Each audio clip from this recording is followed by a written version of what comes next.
நேற்று ஒரே நாளில் 272.32 கோடி ரூபாய் வருவாய் ஈட்டியிருப்பதாக பத்திரப்பதிவுத்துறை அறிவிப்பை வெளியிட்டிருக்கிறது. இது தொடர்பான மேலும் விவரங்களை தருவதற்காக செய்தியாளர் நந்தினி இணைப்பில் இருக்கிறார். நந்தினி, வணக்கம். முழு விவரங்கள். வணக்கம்.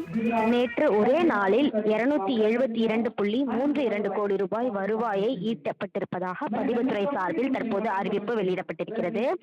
நேற்றைய தினத்தை பொறுத்தவரையில் பார்த்தோம் என்றால் முகூர்த்த நாள் என்பதால் கூடுதலாக முன்பதிவு வில்லைகள் ஒதுக்கீடு செய்ய வேண்டும் என பதிவுத்துறைக்கு கோரிக்கை வைக்கப்பட்டது. அந்த கோரிக்கையின் அடிப்படையில் நேற்று சார்பதிவாளர் அலுவலகங்களுக்கு 100க்கு பதிலாக 180 முன்பதிவு வில்லைகளும், 2 சார்பதிவாளர்கள் உள்ள அலுவலகங்களுக்கு 200க்கு பதிலாக 300 முன்பதிவு வில்லைகளும், ஆவணப்பதிவு நடைபெறும் 100 அலுவலகங்களுக்கு 100க்கு பதிலாக 150 சாதாரண முன்பதிவு வில்லைகளோடு ஏற்கனவே வழங்கப்படும் 12 தட்கல் முன்பதிவு வில்லைகளுடன் கூடுதலாக 4 தட்கல் முன்பதிவு வில்லைகளும் பொதுமக்களின் பயன்பாட்டிற்காக வழங்க உத்தரவு பிறப்பிக்கப்பட்டது.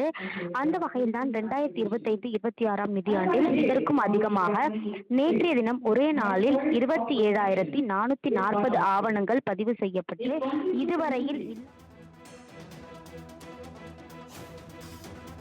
அண்மை செய்தியை பார்த்து வருகிறோம். பத்திரப்பதிவில் ஒரே நாளில் 272.32 கோடி வருவாய் ஈட்டியிருப்பதாக அறிவிப்பு வெளியாகியிருக்கிறது. இதுவரை இல்லாத அளவு அரசுக்கு 272.87 கோடி வருவாய் கிடைத்திருப்பதாக தெரிவிக்கப்பட்டிருக்கிறது.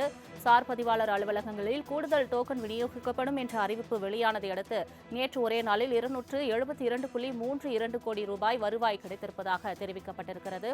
ஒரு சார் பதிவாளர் அலுவலகங்களுக்கு 100க்கு பதிலாக 150 முன்பதிவு டோக்கன்கள் விநியோகிக்கப்பட்ட நிலையில் நேற்று ஒரே நாளில் 272.32 கோடி வருவாய் கிடைத்திருப்பதாக தெரிவிக்கப்பட்டிருக்கிறது.